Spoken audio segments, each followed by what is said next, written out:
உங்கள் படத்தில் வந்துட்டு அஃப்கோர்ஸ் உங்கள் படங்களுக்குன்னு ஒரு அரசியல் இருக்குது.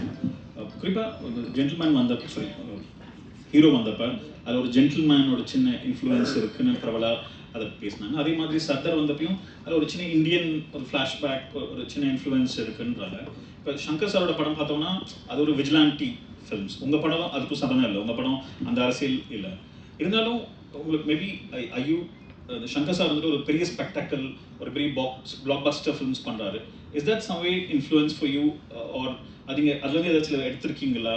அதை பற்றி உங்களோட ப்ராசஸ் பற்றி சொல்லுங்களேன். இல்லை, எனக்கு ஆக்சுவலாக வந்து ஒரு பெரிய பிளாக் பஸ்டர் படம் எடுக்கணும்னு ஆசை. ஆனால் அது எப்படி அச்சீவ் பண்ணுறதுன்னு எனக்கு வரைக்கும் தெரில. ஒரு நிஜமாவே ஏன்னா பெரிய ஹிட்டு கொடுக்கணும் அப்படின்னு பயங்கர ஆசையாக இருக்கும். ஆனால் நம்மளோட ஆம்பிஷன்ஸே அதுக்கு ஒரு பெரிய முட்டுக்கட்டு போட்டோம். நம்ம டிஸ்கஷன் ரூமில் வந்து நம்ம வந்து ஓகே இது இது இது இது வந்து இந்த மாதிரி போனால் இந்த ரூட்டில் போனால் நம்ம நல்ல பிளாக் பஸ்டர் படம் கொடுத்துடலாம், இது வந்துட்டு ஆடியன்ஸ் ஈஸியாக பேலட்டபிளான ஒரு ஃபார்மேட்டுக்குள்ளே போயிடும்னு நினச்சா நம்ம ஆம்பிஷன் இருக்கு இல்லையா, அது ஒரு பெரிய முட்டுக்கட்டையை போடும். அதனால நான் என்ன பண்ணுவேன்னா, இது சில இந்த ஃபார்முலா விஷயங்கள்லாம் இருக்குல்ல, ஒரு பிளாக் பஸ்டர் படங்களுக்கு என்னென்ன தேவை அது யாராவது ஒருத்தர் எடுத்துக்கணும்னா அது மட்டும் வச்சுக்கலாம் அப்படின்னு வச்சுப்போம். அதுக்கப்புறம் நம்மளோட ஐடியாவை நோக்கி நம்ம இப்படி ட்ராவல் பண்ணி போயிட்டு இருக்கோம்.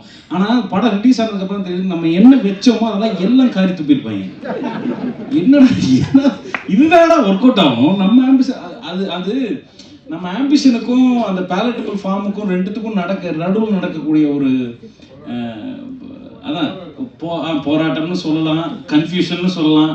அதுக்கு ரெண்டுத்துக்கு நடுவில் தான் நான் கான்ஸ்டன்ட்டாக ட்ராவல் பண்ணிகிட்டே இருக்கேன். எனக்கு வந்துட்டு ஜட்மெண்ட் காலம் எடுக்க கூடாது. இதை வச்சுக்கலாமா அதை வச்சுக்கலாமா, ரெண்டுமே நல்லா தானே இருக்கேன். இதுனா அவங்களுக்கு பிடிக்குதுன்னா நமக்கு பிடிக்கும், என்ன பண்ணலாம் இப்படியே ஓடிட்டு கடைசியில் அது ஒரு ஆத்திர ஒரு கால் சேர்த்து ஒரு கால் மாதிரியே படம் பண்ணிட்டு இருக்கேன் அப்படின்னு எனக்கும் என்னோட படங்கள் மேலே என்னோட விமர்சனமே அதான். அது ஒரு ஆத்துலையும் நீங்கள் சொன்ன மாதிரி ஃபுல்லாக சங்கர் படமும் இருக்காது, அது பயங்கரமான ஒரு அரசியல் பேசுகிற படமும் இருக்காது.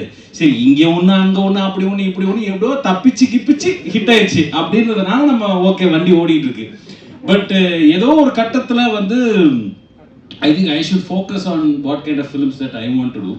பட் அதுக்கான ஆப்பர்ச்சுனிட்டி வரும் அப்படின்னு நினச்சிட்டு அதுக்கு நான் வெயிட் பண்ணிருக்கேன். இந்த எக்ஸ்பீரியன்ஸ் மூலியமா have you tried to do something like அடுத்து நீங்கள் பண்ணும்போது what do you learn from these?